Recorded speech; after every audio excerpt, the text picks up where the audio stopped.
mansinho conquistou o meu coração. Salvai almas, salvai almas, as almas clamando, por favor atenda o pedido meu. Quero neste dia ver a alegria no rosto de Deus. A Rádio e TV Auxiliadora apresenta o programa Salvai Almas com Cláudio Eckert, confidente de Nossa Senhora. Apoio Movimento Salvai Almas. Realização Rádio e TV Auxiliadora. É o amor chegando, coração pulsando e o povo a rezar. É Jesus sorrindo, coração abrindo e o mundo a cantar. Salvai almas, chegou de mansinho. Caríssimos irmãozinhos de Jesus, amigos do movimento Salvai Almas, a paz de Jesus, o amor de Maria e a força do Espírito Santo. Amém. Quero iniciar este programa com a oração da entrega total ao Pai, que se encontra no livrinho de orações do movimento Salvai Almas, é o número 22. Pai, queremos vos entregar neste momento a nossa vida. Queremos que façais de nós instrumentos de amor e de paz. Pai, protegei-nos sempre, para podermos caminhar as estradas de Jesus, seguindo seus rastros de amor, seus rastros de paz e também os seus rastros de sangue. Aqui estamos, Pai, à vossa disposição, tomai-nos, somos vossos. Protegei toda a nossa casa, nossa família, protegei as famílias em todo o mundo. Protegei a todos nós do inimigo mortal que nos quer arrebatar. Pai, ajudai-nos para que tenhamos coragem de seguir Jesus. Queremos entregar a nossa vida nas vossas mãos. Sabemos que quereis transformar o mundo. Contai conosco, Pai. Queremos vos ajudar. Obrigado por nos ter escolhido, porque não somos nada. E mesmo assim nos escolheste. Não somos nada, não somos nada. Oxalá possamos fazer o nosso trabalho conforme pedis. Queremos ser vossos instrumentos, mas precisamos de mais coragem, de mais amor. Precisamos do vosso amor. Dai-nos o vosso amor. Obrigado, Pai. Amém. Pai nosso que estais no céu, santificado seja o vosso nome. Venha a nós o vosso reino. Seja feita a vossa vontade, assim na terra como no céu. O pão nosso de cada dia nos dai hoje. Perdoai nossas ofensas, como nós perdoamos a quem nos tem ofendido. E não nos deixeis cair em tentação, mas livrai-nos do mal. Amém. Ave Maria, cheia de graça, o Senhor é convosco. Bendita sois entre as mulheres, e bendito é o fruto do vosso ventre, Jesus. Santa Maria, Mãe de Deus, rogai por nós, os pecadores, agora e na hora de nossa morte. Amém. Glória ao Pai, ao Filho e ao Espírito Santo, como era no princípio, agora e sempre. Amém. Jesus, Maria, José, nós vos amamos. Salvai almas. Muitos de vocês já me conhecem. Eu sou o Cláudio Eckert, do movimento Salvai Almas. Sou casado, tenho 69 anos. Nós temos 15 filhos, aliás, 7 filhos, desculpe, 7 filhos. E, consequentemente, temos 7 noras e 7 genros, né? São 14 filhos, então 14 noras e genros. Temos 16 netos e temos já um bisnetinho. Nós somos 48 anos casados, vivemos uma felicidade muito boa, muito plena, e a esposa Norma tem sido sempre uma companheira do meu trabalho, do nosso trabalho, do movimento Salvai Almas. Para começar o nosso programa, eu gostaria de colocar aqui em primeiro plano uma certa polêmica que aconteceu com o nosso movimento, que aconteceu no ano 2006, quando naquela época foi veiculado na internet, através de alguns meios também de comunicação, um suposto decreto de excomunhão minha e do senhor Bento da Conceição, lá de Camboriú. Veiculou como se o arcebispo Dom Murilo tivesse nos excomungado. E as pessoas começaram a ligar para mim, porque eu não vi, eu não participei, não acompanhei, mas as pessoas ligavam para mim alertando que eu teria sido excomungado.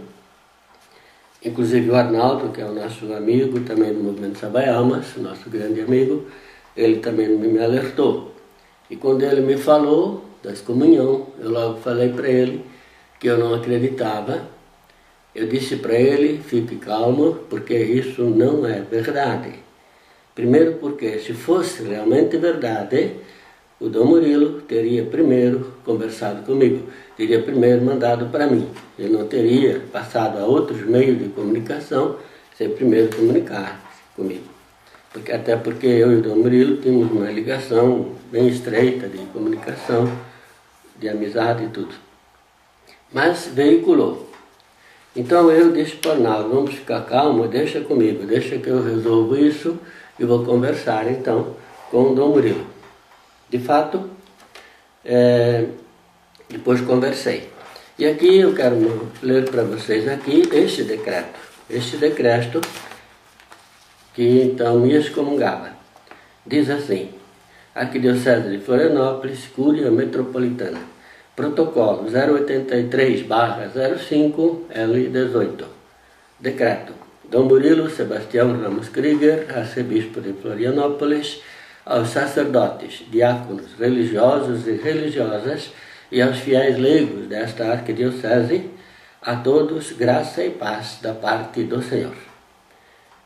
Tendo em vista que, dentro de sua diocese, o bispo pode aplicar a qualquer fiel católico a excomunhão lati sententia cerimonial dos bispos de 14 de nove de 1984, número 112/1126, conforme inquirido indulgenciaram, norma dos indulgentes, número 11, parágrafo 2, ficam excomungados na Arquidiocese de Florianópolis o senhor Cláudio Eckert e o senhor Bento da Conceição, por publicarem, sem autorização deste arcebispado, livros heréticos que atentam contra a doutrina da Igreja. Ficam também excomungados todos os fiéis que, de alguma forma, lerem estas obras cheias de erro e perversão. Florianópolis, 20 de março de 2006, Dom Murilo Rafael Ramos Krieger, ou Dom Murilo Sebastião Ramos Krieger, arcebispo de Florianópolis. Diácono José Neri de Souza, São Celer. Irmã Agnes do Santo Prepúcio, SP, notaria. Esse decreto, então, passou pelos meios de comunicação, na internet, e aí fica claro, segundo a princípio as pessoas que leem, pode ficar claro também, o bispo dizendo assim, que está excomungando o Bento e eu, na Arquidiocese de Florianópolis. É bom frisar, excomungando na Arquidiocese de Florianópolis. Mas mesmo assim, como eu já falava antes, eu não acreditei e me reportei então ao Dom Murilo. Uma carta, logo em seguida, mandei uma carta para ele, dizendo assim: Excelência, Reverendíssima Dom Murilo, arcebispo metropolitano de Florianópolis, prezado Dom Murilo. Fiz um propósito de não me dirigir mais a Vossa Reverendíssima antes do Congresso Eucarístico, por perceber do quanto o senhor anda ocupado e envolvido por tantas atividades.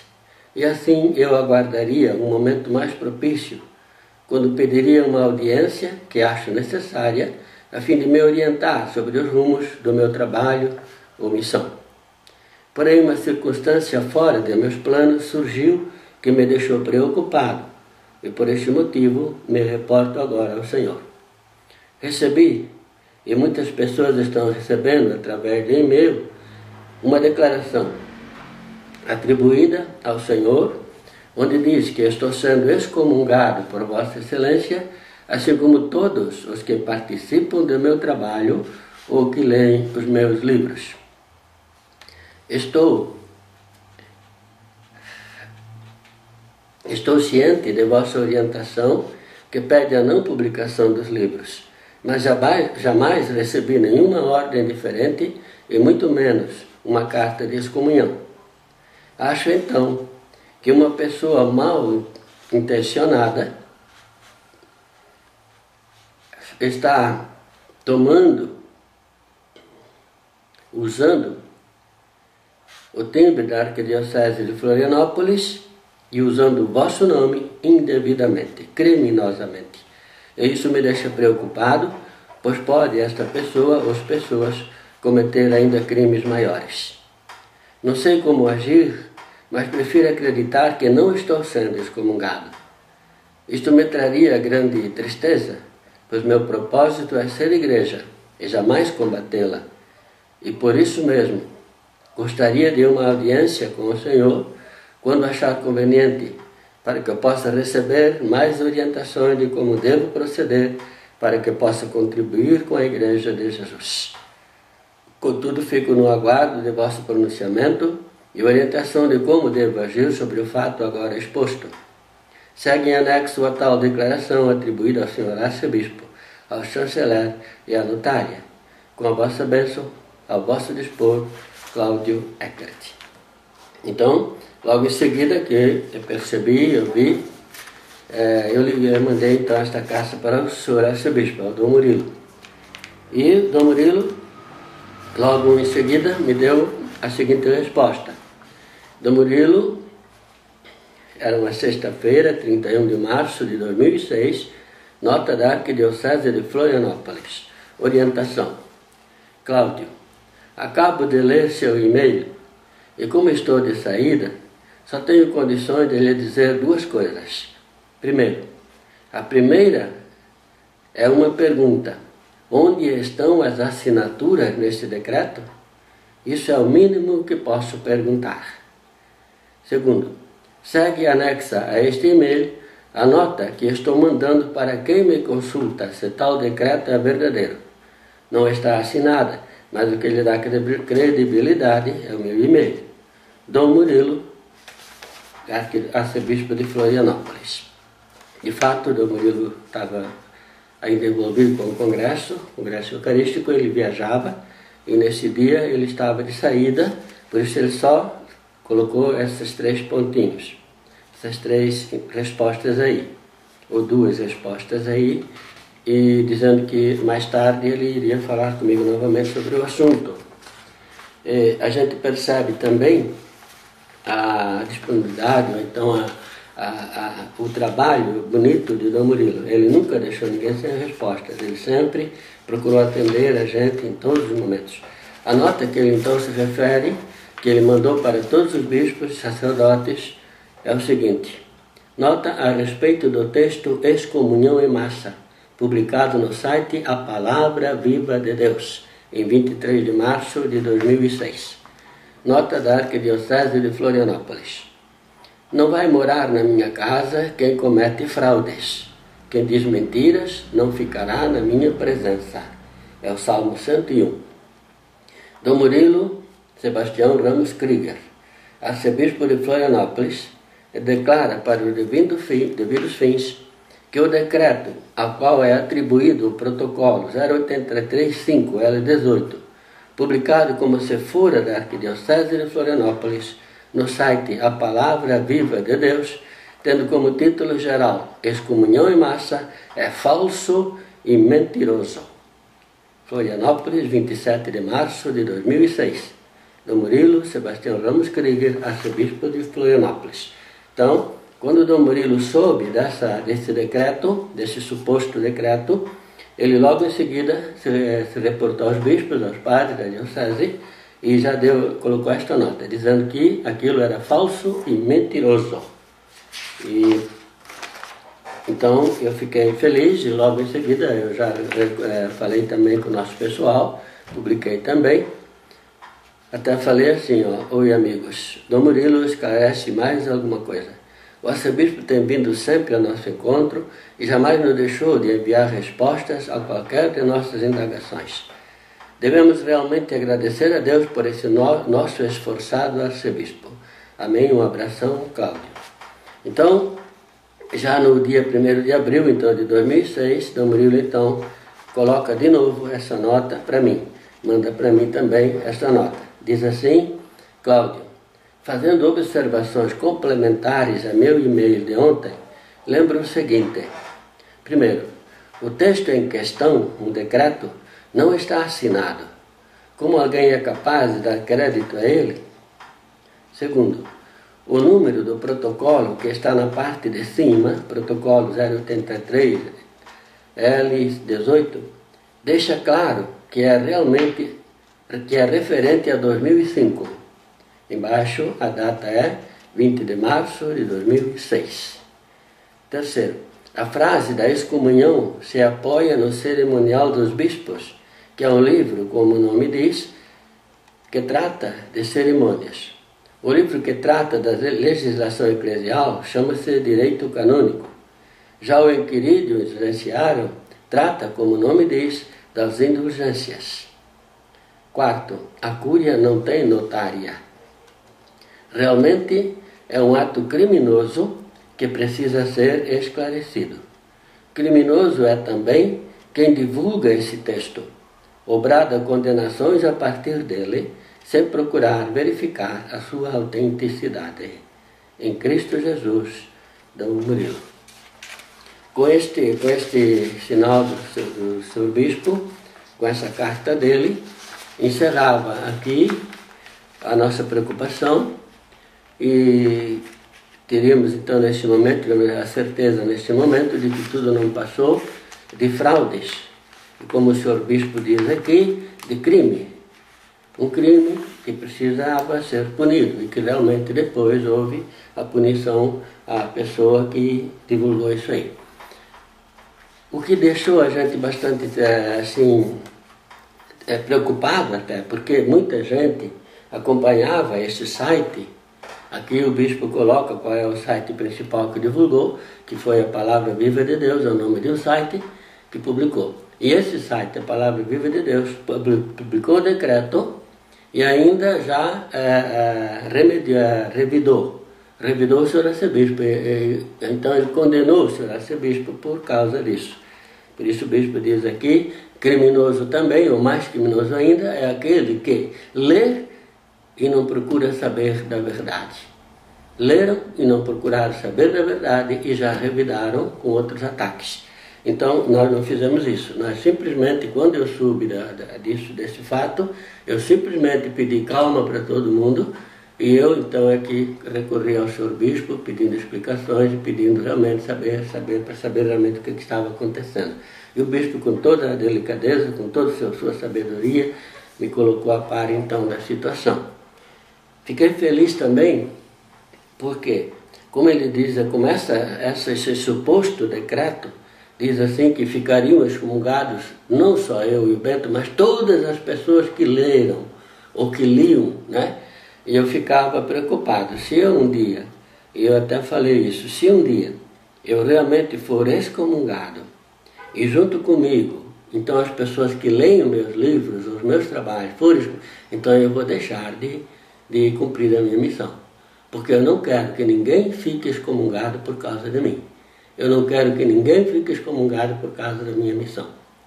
Mas eu posso garantir para vocês que estão me ouvindo neste momento, que estão me vendo também, posso garantir para vocês, em cada cidade que a gente vai fazer cenáculos ou fazer ou cumprir outros eventos, a gente sempre se reporta ao pároco do local ou ao bispo do local.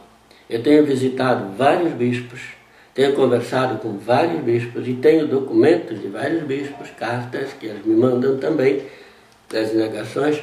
Isso fica para outros programas, a gente pode ir mostrando aos poucos esses documentos.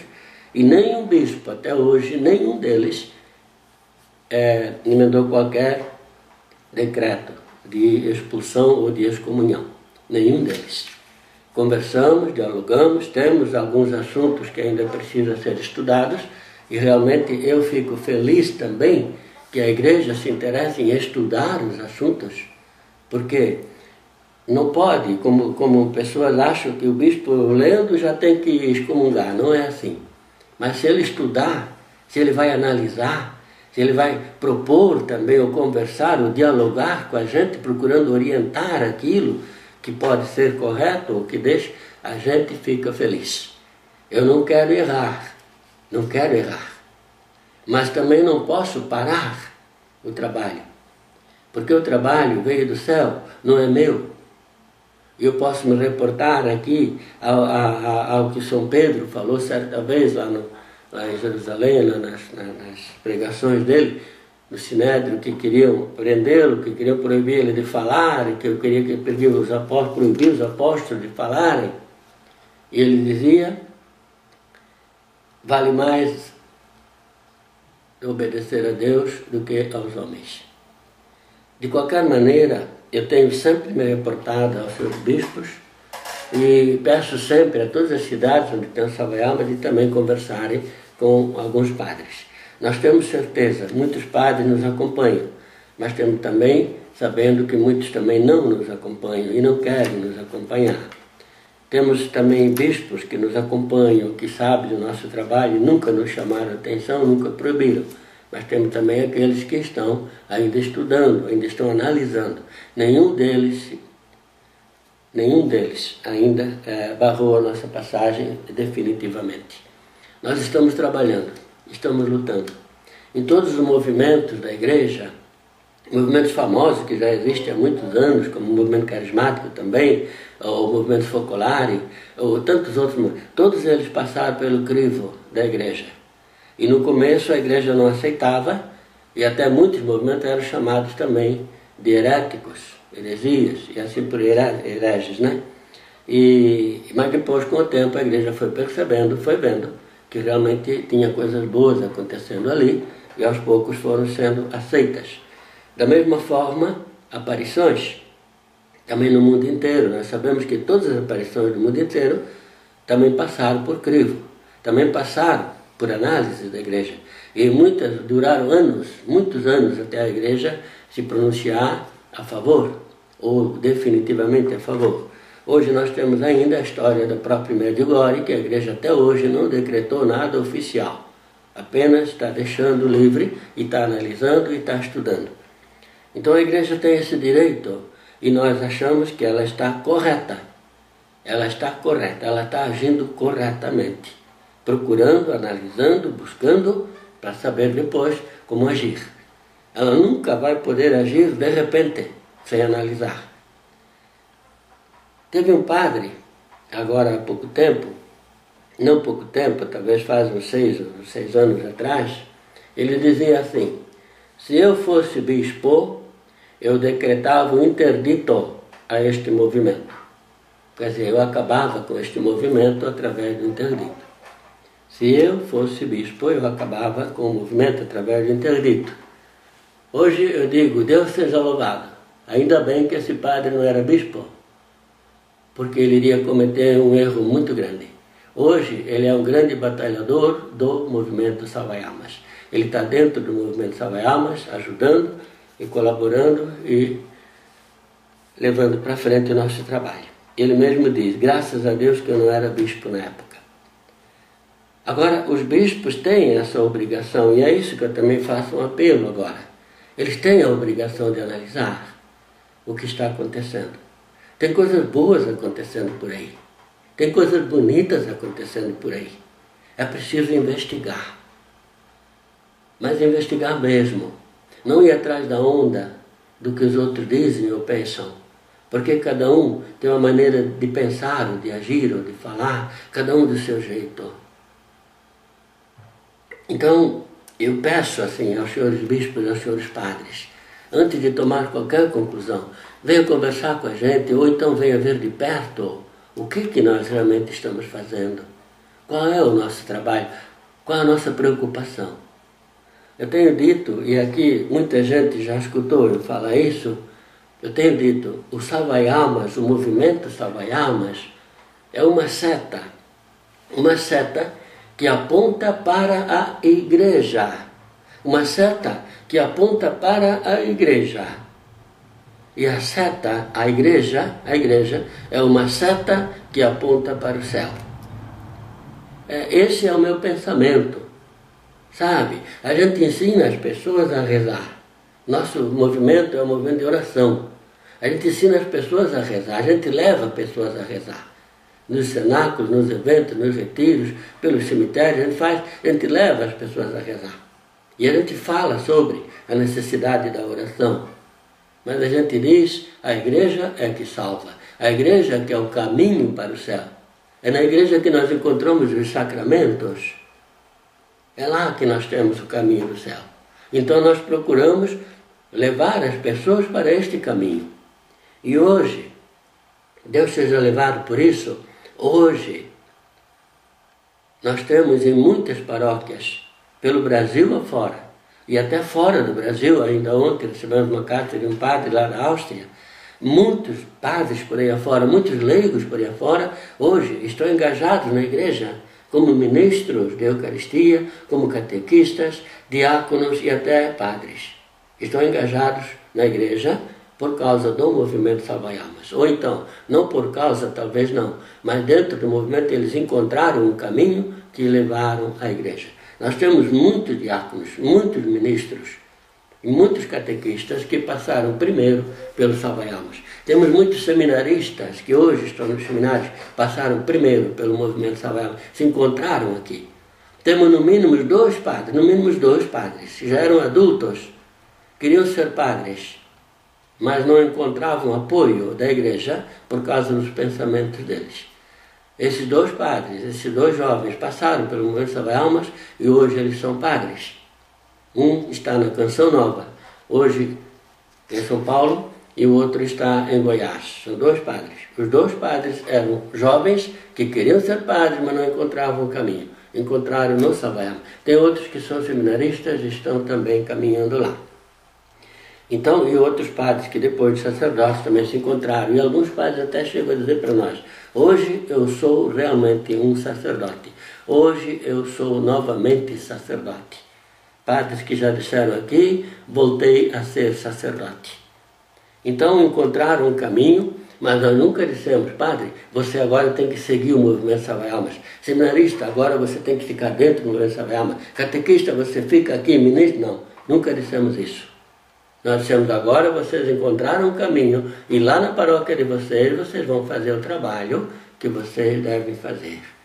Se não puder falar do Salva-Almas, não fale, não precisa falar. Fale de Jesus, fale de Nossa Senhora, fale de São José, fala da Eucaristia, fala da confissão. Não há necessidade de falar sobre o movimento Salva-Almas. Nosso trabalho é colocar as pessoas na igreja e lá eles fazem o trabalho deles. Dentro dos seminários, muitos seminaristas mandam cartas para a gente agradecendo, mas quando eles fazem perguntas, eu digo, vocês devem responder, fazer pergunta para os superiores de vocês, no seminário de vocês. Uma ressalvazinha, eu estou olhando para vocês, não estou? Às vezes eu não estou. Se eu não estou olhando para vocês, estou olhando para um quadro que está aqui na minha frente, é o quadro de São José. São José é o meu protetor pessoal. Mas todos os trabalhos que eu faço, tudo aquilo que eu faço, tem que ter sempre a mão do céu. Eu não sou nada, como dizia ainda há pouco esta oração, mas eu me entrego ao Pai para Ele fazer de mim o que Ele bem entender. E eu procuro fazer da minha maneira. Algumas pessoas entendem, outras não. Fico feliz quando acontecem conversões. A minha maior felicidade é perceber quando uma pessoa voltou para a igreja e começou a caminhar na igreja. Aqui tem pessoas que vêm falar comigo, diariamente nós atendemos as pessoas, e muitas de outras igrejas. Chegava a conversar comigo e saía daqui chorando, e lá eles acabavam se convertendo, voltavam para a igreja católica. Um exemplo bastante grande, uma moça daqui mesmo, ela é uma descendente de escravos, e mora aqui no quilombo que tem aqui em Porto Belo. Aqui em Porto Belo tem um quilombo dos escravos, né? Ainda está aqui ainda, um quilombo mesmo. E essa moça desse quilombo é uma senhora bem negra mesmo. Até quando eu vi ela eu estranhei, porque essa aqui é negra mesmo, é preta mesmo, né? Veio toda assim, de qualquer maneira, mal arrumada. Ela só chegou ali e quis saber de mim o seguinte: Cláudio, me explique quem é esta Maria que vocês falam tanto e que muita gente vem aqui e leva para casa graças. Essa moça é da Igreja Batista. Esses escravos que estão aí nesse quilombo, a maioria são da Igreja Batista ou Assembleia de Deus. Essa moça, eu expliquei para ela, disse: bom, Maria é aquela que trouxe você aqui. Porque a Nossa Senhora diz que aqui só vem pessoas que ela traz. Só vem pessoas que têm coração bonito. Só vem pessoas que ela ama. E ela não traz só por trazer. Falei isso para a moça saiu chorando e hoje ela é católica. Não só católica, como também é catequista aqui na nossa comunidade mais perto. E assim por diante, outros de outras igrejas também vêm procurar orientações. Então, o nosso trabalho não é um trabalho fanático. E pessoas teimam em dizer que nós somos fanáticos. Fanático, para mim, a palavra fanático quer dizer assim: Gilson, se você não seguir aqui esse movimento, você vai para o inferno. Isso é ser fanático. Obrigar as pessoas a seguir a gente, aí é fanatismo. Obrigar as pessoas a acreditar naquilo que a gente fala, isso é fanatismo. Eu nunca obriguei ninguém a acreditar nisso que eu falo. Muito pelo contrário, eu tenho dito para muita gente. Não é só eu, não é só o salva-almas que é o caminho que leva para a salvação. Existem muitos outros caminhos, muitos outros lugares que levam também à salvação. Mas nós somos um desses caminhos. Nós não somos fanáticos. Nunca proibi e nunca obriguei ninguém. Daqueles que caminham conosco, nunca obriguei ninguém a seguir esta regra ou aquela regra. Nós não temos estatuto, não temos um estatuto, não temos um regulamento, não temos nada. Só temos as orientações do céu através das mensagens. Os eventos, as orações, só temos isso. E é assim que nós trabalhamos.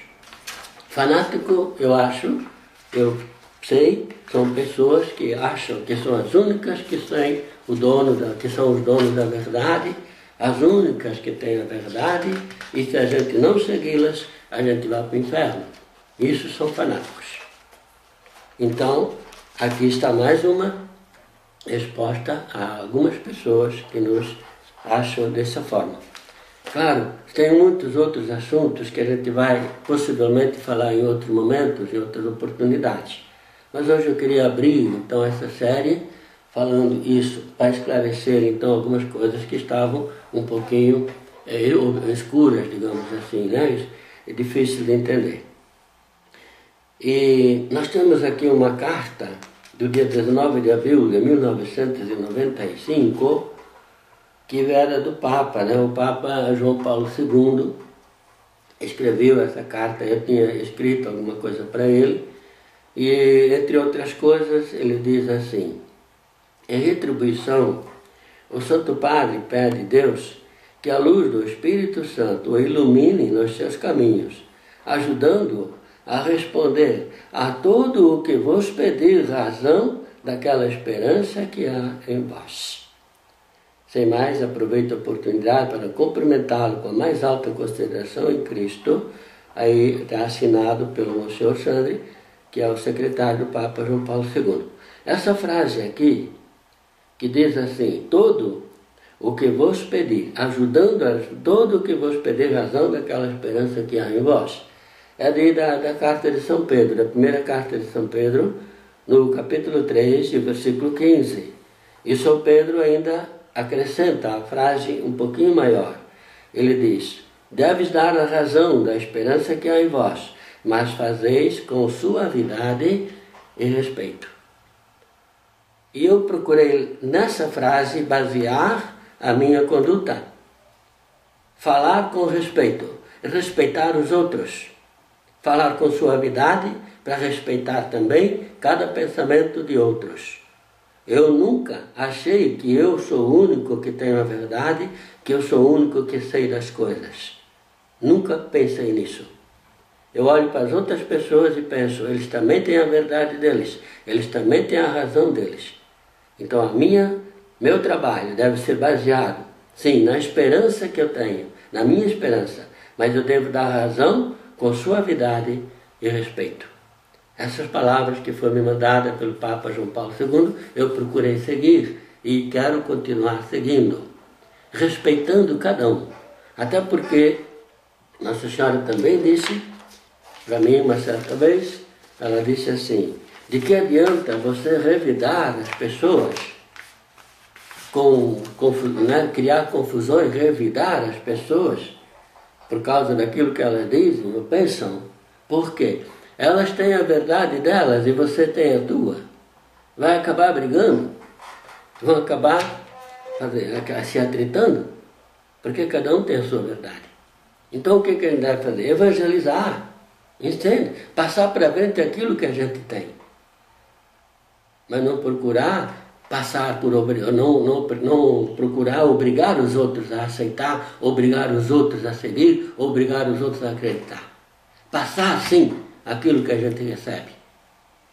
Aí cada um é cada um. E o Espírito Santo é que vai agir nas pessoas. E por isso eu também peço, todas as pessoas que lerem os meus livros, todas as pessoas que trabalham ou que acompanham o nosso trabalho, todas elas devem sempre se reportar ao Espírito Santo, para que ele ilumine, para que ele conduza, para que ele coloque no coração da pessoa. Aqui nós estamos dentro de uma capelinha, essa capela se chama Capela do Pequeno Cenáculo Maria Rosa Mística. Aqui é que começou tudo. E uma vez uma senhora, se encontrando com a Norma lá na igreja matriz de Porto Belo, ela estava em dúvidas. Ela foi rezar lá e ela tinha conhecimento do Savaiamas, mas tinha dúvidas. E ela foi rezar diante do Santíssimo, lá na paróquia de Porto Belo, aqui na paróquia. Santíssimo, disposto, ela foi lá rezar e pedir explicação para Jesus, se ela poderia acompanhar o movimento. Jesus, ela depois veio dizer para nós, Jesus disse assim, filha, você não só vai acompanhar, como você vai ajudar. E ela veio aqui chorando, ela é irmã de um padre, de um sacerdote, que também é de São Paulo, mas trabalhou aqui também. Ela veio aqui e ajudou até o início dessa capela, as obras de construção com valores. Segundo ela, o próprio Jesus pediu para ela vir aqui. As pessoas são trazidas aqui por Deus, por Nossa Senhora, por Jesus. Nós estamos fazendo o nosso trabalho. Uma vez, o Dom Murilo mesmo, o bispo, disse assim para mim, Cláudio, você já é aposentado, você se aposentou. Você poderia, Cláudio, junto com a tua esposa, com a Norma, viver essa aposentadoria.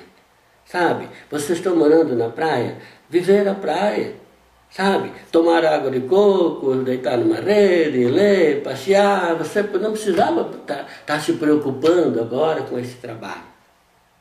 Eu disse para ele, eu poderia sim. Milhões de pessoas fazem isso. Milhões de pessoas, quando se aposentam, fazem isso. Ficam só passeando, só andando para lá e para cá, não se preocupam mais. Eu também teria o direito de fazer. Mas quando eu cheguei aqui em Porto Belo e vi que tinha serviço para fazer na igreja, que tinha coisas para fazer na igreja que não estavam sendo feitas, então eu resolvi fazer. Eu não pude parar porque tinha coisa para fazer ainda para Jesus e para Deus. E a Norma abraçou comigo essa causa e nós hoje estamos juntos desde aquele momento. Então, não temos que temer nada. Não temos que temer nada. E por muitas vezes, quando a gente indaga um pouquinho para o céu, será que isso está certo? Será que é isso mesmo? Aí Deus nos dá a resposta através de fatos, de atos que acontecem. Isso a gente vai falar em outros programas dos testemunhos que a gente tem. Eu quero ler agora para vocês, para encerrar este momento, falta 1 minuto 19h46, mais ou menos aqui no meu cronômetro, um conto de palhas. Talvez serve esse conto para alguma coisa, não sei. Vamos lá ver, um conto de palhas. Eu o vi nascer. Sua mãe se contorcia em dores. Seu pai, nervoso, andava de um lado a outro, gesticulando. Quisera ele, naquela hora, ter uma casa com todo o conforto, ou estar em um hospital para melhor atender ao nascimento do bebê. Mas ali, naquela estrebaria, sem paredes, no frio, sem uma cama sequer para acomodar sua mulher, era triste e desesperador. E a mulher, num esforço tremendo, em gemidos, aguardava o momento sem nada poder fazer. E ele nasceu, lindo. Seus pais respiraram alegria, felicidade, nascera a tão esperada criança. Graças te damos, meu Deus, eles rezavam. Mas onde colocar a criança? E olharam para mim. Eu estava no meu cantinho. Me puseram dentro do coxo dos animais e puseram o menino sobre mim. Arrumaram-no para que eu o aquecesse melhor. Para ele não era nada agradável estar sobre palhas, mas para mim era uma alegria imensa poder afagá-lo, sentir seu corpinho fofo. Era uma alegria que eu jamais havia experimentado antes. E curioso, eu o aquecia do inverno e ele me aquecia diferente, um calor de amor. Deram a ele o nome de Jesus. Parece que já haviam escolhido o nome antes, Jesus. Eu o vi crescer, trabalhar, correr, rezar com sua mãe. Eu o vi crescer com amor e com amor aos outros. Mas ele não tinha conforto. Dormia no chão, sobre palhas.